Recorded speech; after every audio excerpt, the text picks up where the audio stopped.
Oke, kita masuk ke pembahasan yang pertama. Pertemuan pertama, pengantar interaksi manusia dan komputer. Sebelum kita mempelajari bab-bab jauh terkait UX, bagaimana mendesain, bagaimana masuk di data, gitu. Kita cari tahu dulu apa sih interaksi manusia komputer itu. Dari bahasanya sudah jelas gitu ya, interaksi manusia dan komputer. Jadi MK itu sendiri adalah bidang ilmu multidisiplin gitu ya. Jadi disiplin ilmunya nggak cuma satu. Kita tidak hanya belajar terkait teknologi gitu ya. Jadi banyak-banyak bidang ilmu yang berkaitan gitu. Yang berfokus pada desain, teknologi komputer, dan interaksi antar manusia komputer, gitu ya. Jadi mempelajari bagaimana mendesain suatu sistem, gitu. Bagaimana mempelajari bagaimana suatu sistem ini bisa berfungsi untuk pengguna, gitu. Agar mudah digunakan seperti apa, gitu. Jadi pengumpulan datanya seperti apa dan segala macam. Jadi interaksi manusia komputer itu ya. Jadi tidak hanya belajar terkait desain, tapi belajar juga bagaimana mengevaluasi suatu sistem agar sistem itu bisa berjalan. Tuh, ya. Tujuan dari MK. Tujuan dari MK yang pertama pasti sudah jelas gitu ya. Untuk kepentingan atau kepentingan orang lain gitu. Jadi MK ini harus suatu sistem ini harus bisa digunakan oleh pengguna. Gitu. Jadi kalau suatu sistem tidak bisa digunakan, maka tujuan IMK itu tidak tercapai. Jadi harus bisa digunakan, harus user friendly, harus segala macam, gitu ya. Jadi, tujuan dari IMK suatu kenapa harus ada IMK agar sistem itu bisa digunakan. Nah, yang kedua, bisnis atau pemasaran, gitu ya. Tujuannya udah jelas. Gitu. Kenapa suatu sistem harus didesain saya tampilannya bagus gitu ya, karena biar bisa dipasarkan. Tuh. Yang terakhir adalah aturan atau regulasi. Nah, peran IMK sendiri terhadap suatu sistem aplikasi adalah bertujuan untuk mencapai suatu sistem yang bisa dikatakan ideal, gitu ya. Jadi peran IMK ini berhasil jika suatu sistem itu atau aplikasi yang dibuat itu bisa disebut ideal. Itu jika suatu sistem itu bisa mencapai tujuan dari pengguna. Ya, jadi apa yang dibutuhkan pengguna, kenapa sih pengguna itu mau menggunakan suatu sistem itu, tujuannya tercapai. Misalkan saya menggunakan suatu aplikasi, misalkan e-commerce salah satu Lazada. Nah, tujuannya untuk belanja, gitu ya. Ketika tujuan saya terpenuhi, berarti aplikasi itu bisa dikatakan ideal. Gitu. Nah, yang kedua, mudah digunakan, gitu. Jadi peran IMK disebut berhasil kalau aplikasi atau sistem itu mudah digunakan, gitu. Karena memang tujuan dari IMK tadi adalah untuk mengkomunikasikan, gitu ya, antara manusia dan komputer. Kalau aplikasi atau sistem itu mudah digunakan, gitu ya, secara alami, gitu dan dengan sedikit kesalahan, gitu.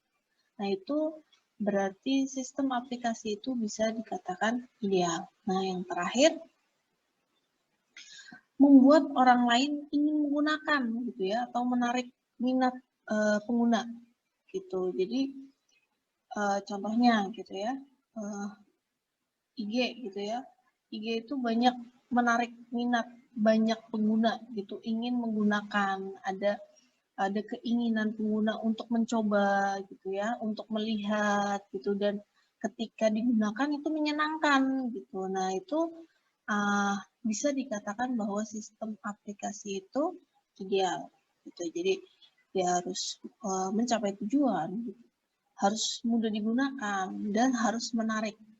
Nah, itu peran dari IMK. yang tadi saya jelaskan di pengertian dari IMK gitu, disiplin multidisiplin. Jadi IMK itu belajarnya soal multidisiplin ya. Jadi tidak hanya terkait teknologi informasi atau sistem informasi, tidak gitu. Jadi banyak yang berkaitan juga. Desain grafis sudah pasti gitu ya. Di sini ada antropologi, linguistik, sosiologi, ekonomi, terus ada psikologi, ada ekonomi, matematika gitu ya, dan semuanya gitu. Bukan semuanya, tapi hampir banyak gitu ya. Tidak saya tuliskan semuanya di sini gitu. Jadi contohnya apa sih? Nah, misalkan ya, kenapa psikologi ini bisa terlibat dalam IMK. Nah, contohnya kayak kita mau membuat suatu sistem aplikasi, kita harus tahu kan pengguna itu seperti apa, yang menggunakan sistem itu nanti seperti apa gitu ya. Terus masalah lingkungannya seperti apa gitu. Jadi melihat persepsi user, kemampuan memecahkan masalahnya gitu ya. Terus contohnya lagi kalau ekonomi gitu ya, jadi kemampuan memahami konsep interaksi gitu. Jadi bagaimana pengguna itu berinteraksi dan segala macam gitu. Jadi memang ketika kita membuat suatu user interface atau sistem, jadi memang kita harus melihat gitu, pengguna itu seperti apa, aplikasinya buat apa, pengguna seperti apa, dan akan digunakan untuk apa gitu. Jadi makanya bidang-bidang ilmu yang berkaitan itu banyak, tidak hanya teknologi informasi. Nah, sekarang kita udah mulai masuk nih UI UX gitu ya. Apa sih UI UX itu? Mungkin kalian udah sering dengar ya UI UX itu. User interface dan user experience. Nah, kalau kalian nih pernah lihat di sebuah bangunan gitu ya, atau gedung gitu, kalian kayak wah ini bangunannya bagus gitu ya, desainnya bagus, cantik gitu, betah gitu ya, dan fungsionalnya pas, tatanan ruangannya pas gitu ya. Jadi di situ jelas gitu bahwa kenapa gedung itu bisa didesain sedemikian rupa dengan fungsional yang pas gitu ya. Pasti di situ ada perencanaan gitu ya, ada perencanaan yang bagus, ada tim yang bagus gitu ya, ada arsitek yang bagus, terus ada dari misalkan apa lulusan sipil atau teknik sipilnya juga berarti perhitungannya pas gitu ya, dan prinsip strukturnya juga tepat gitu. Jadi nah seperti itu gitu ya, UI UX gitu. Jadi dapat disebut sebagai dua posisi utama yang sering berhubungan untuk memastikan gitu bahwa suatu sistem yang dibuat itu melalui proses pengembangan desain produk digital yang dengan perencanaan yang pas gitu. Nah, oke. Sebelum kita belajar UI UX gitu kan ya. Nah, kita tahu dulu nih pengertian dari UI dan UX itu sendiri. Kalau UI itu adalah user interface gitu ya. Kalau pengertiannya lebih jelas dong gitu ya. Interface itu dari pengertiannya itu sendiri, interface itu antar muka ya. Jadi UI itu suatu yang membuat manusia berinteraksi dengan sebuah mesin, teknologi atau produk untuk mencapai suatu tujuan. Jadi user interface ini dibuat untuk agar pengguna mudah menggunakan, sehingga apa yang menjadi tujuan pengguna bisa tercapai gitu. Jadi kalau kalian lihat nih barang-barang keseharian gitu, contohnya kayak gelas gitu ya. Jadi manusia berinteraksi dengan memegang gelas itu kan agar bisa minum itu seperti apa gitu, agar mudah dipegang itu seperti apa gitu, makanya dibuat gagang gitu ya, ada mug yang dibuat gagang gitu karena biar mudah dipegang. Jadi ketika di tuang air panas pun kita tidak kepanasan gitu. Jadi itu termasuk dari user interface gitu. Jadi user interface ini sebenarnya tidak hanya untuk suatu produk digital gitu ya, tapi nanti kita belajarnya untuk suatu produk digital. Tapi ini agar lebih mudah digambarkan gitu ya. Saya analogikan ke barang-barang yang setiap hari kita gunakan. Gitu. Contohnya yaitu gelas gitu ya. Jadi user interface gelas dibentuk agar mudah digunakan oleh manusia. Nah, yang kedua contohnya ada setir mobil gitu. Kalau setir mobil memang sudah dirancang dengan apa ya? Udah dirancang sesuai fungsionalnya gitu. Jadi dalam konteks desain digital ini visual experience. Jadi karena manusia itu lebih mudah belajar ketika sesuatu itu divisualkan gitu. Jadi kita mempelajari user interface agar suatu aplikasi itu mudah digunakan, nyaman digunakan oleh pengguna atau oleh manusia gitu ya, pasti penggunanya manusia. Jadi mudah dibaca misalkan atau mudah dipahami alurnya suatu sistemnya itu. Jadi konteks dari desain atau UI user interface itu. Nah, user interface ini apa ya maksudnya dibuat oleh UI designer namanya ya. Nah, yang sering ditanyakan itu adalah yang pertama, untuk apa sih untuk perangkat apa aku mendesain gitu. Jadi misalkan kalian mau desain aplikasi apa gitu, aplikasi web kah, aplikasi fisika gitu kan, untuk aplikasi komputer, aplikasi web, atau aplikasi handphone gitu. Jadi seorang user interface designer harus tahu gitu mau desain untuk apa gitu. Terus harus tahu juga bagaimana menaruh suatu elemen di depan user gitu. Contohnya kayak gini. Ada yang pernah bertanya nggak, kepikiran gitu, kenapa sih tombol X atau tombol close di suatu aplikasi selalu di kanan atas gitu.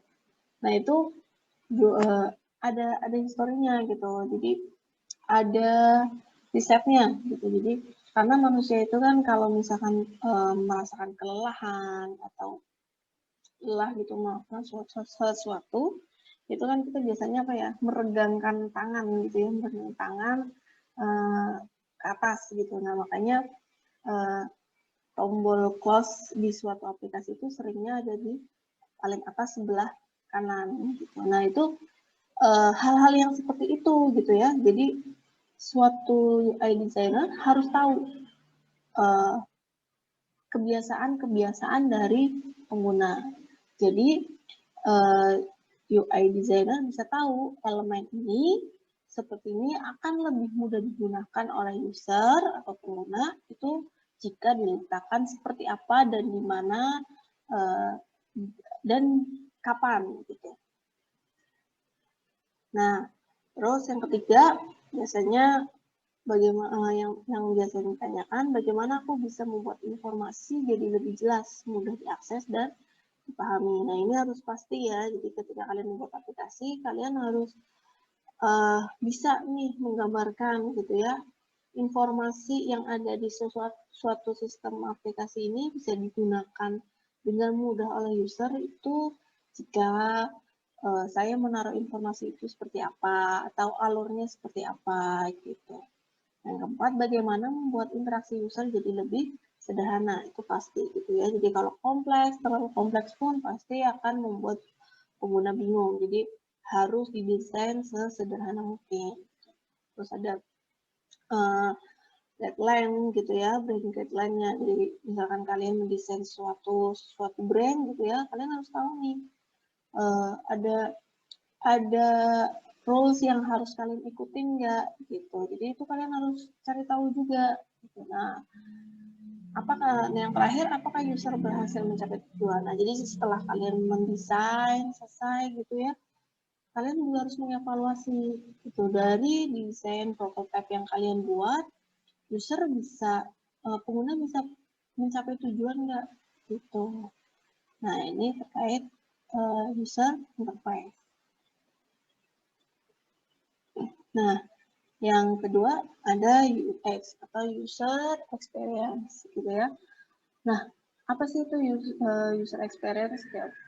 Ini pengertiannya, proses yang digunakan untuk menciptakan produk yang memberikan pengalaman bermakna dan relevan bagi pengguna. Hal ini dilakukan dengan melibatkan desain seluruh proses untuk memperoleh dan mengintegrasikan produk termasuk aspek branding, desain, penggunaan, dan fungsi. Nah, kalau misalkan ada yang nanya, jadi bedanya apa sih UI sama UX? Bedanya dari tugasnya. Kalau UI itu tugasnya untuk mendesain tampilan.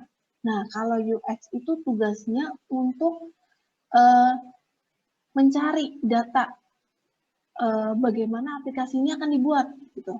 Nah, saya contohkan di sini. Nah, ini mobil kalau di awal kalau kalian lihat setirnya nih, ini bentuknya apa ya? Panel gitu ya. Jadi bukan bulat setir gitu ya. Jadi ketika digunakan itu kalau misalkan belok bukan tangannya aja yang muter gitu, tapi badannya juga harus belok gitu. Jadi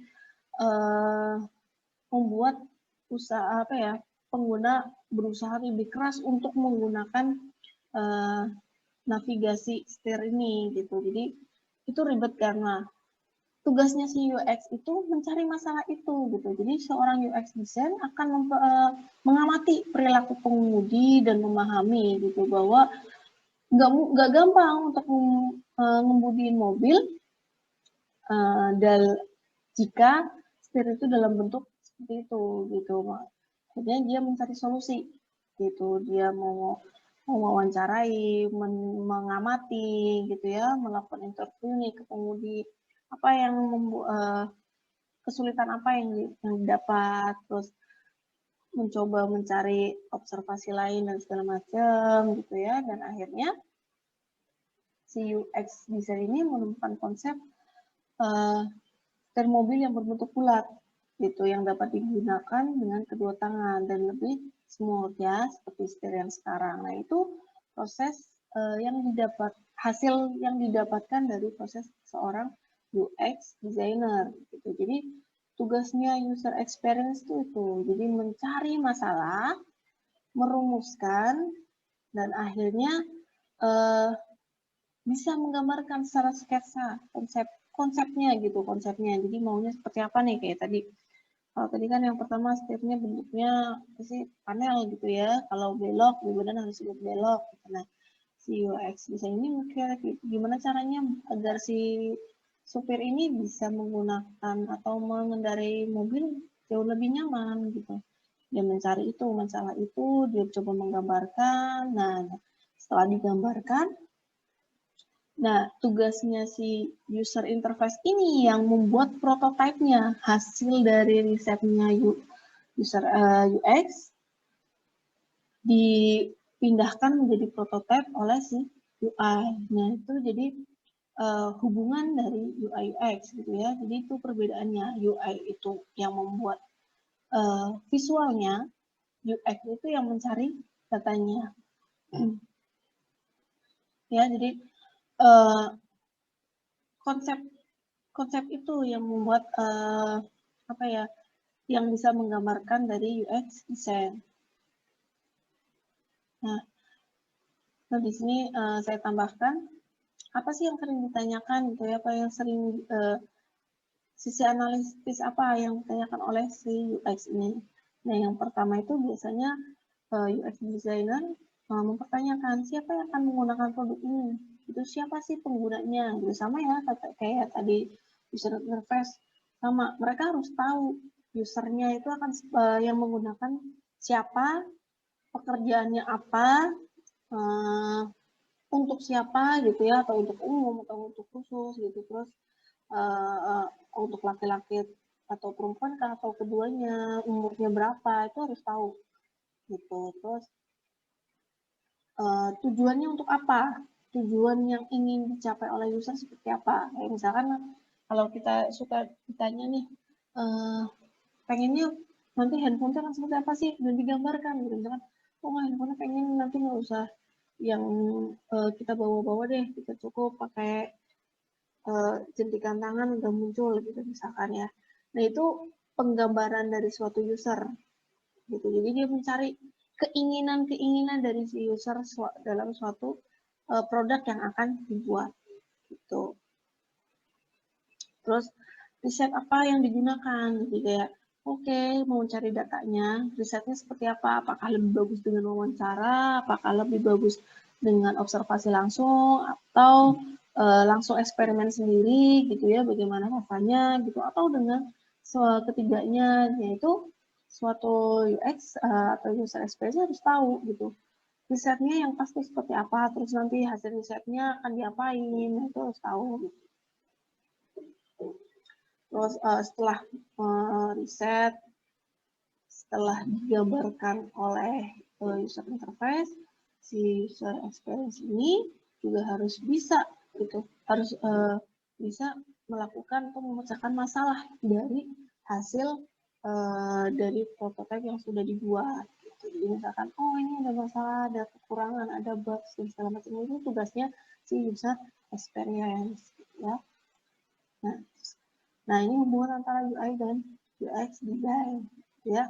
Jadi hal semua itu udah pasti masuknya ke UI dan UX design. Jadi di sini ada yang beririsan gitu ya, usability and accessibility, prototype, pop-up, gitu. Nah ini digunakan bersama-sama, dikerjakan bersama-sama. Nah, kalau untuk yang user research, user story, proses, nah ini dilakukan oleh user experience. Nah, user interface, kerjanya apa sih? Yaitu desain, branding, layout, font, grafik, jadi mikirin semua yang berkaitan tentang visual. Nah, jadi ini hubungan antara UI dan UX design. Oke. Ini aja pertemuan pertama materinya, jadi memang tidak banyak. Oke, untuk sejarah, saya tidak cantumkan di sini karena memang sejarah bisa dibaca gitu ya dari berbagai sumber, dan sejarah itu tidak berubah, jadi silahkan dibaca kalau yang mau tahu sejarah dari MK. Nah, jadi oke, untuk pertemuan sekarang cukup sekian. Jika mau ada yang didiskusikan atau ditanyakan, silakan bisa melalui WA group gitu ya, atau bisa japri. Oke, pertemuan selanjutnya selamat bertemu di sesi Zoom. Sekian dari saya, terima kasih. Wassalamualaikum warahmatullahi wabarakatuh.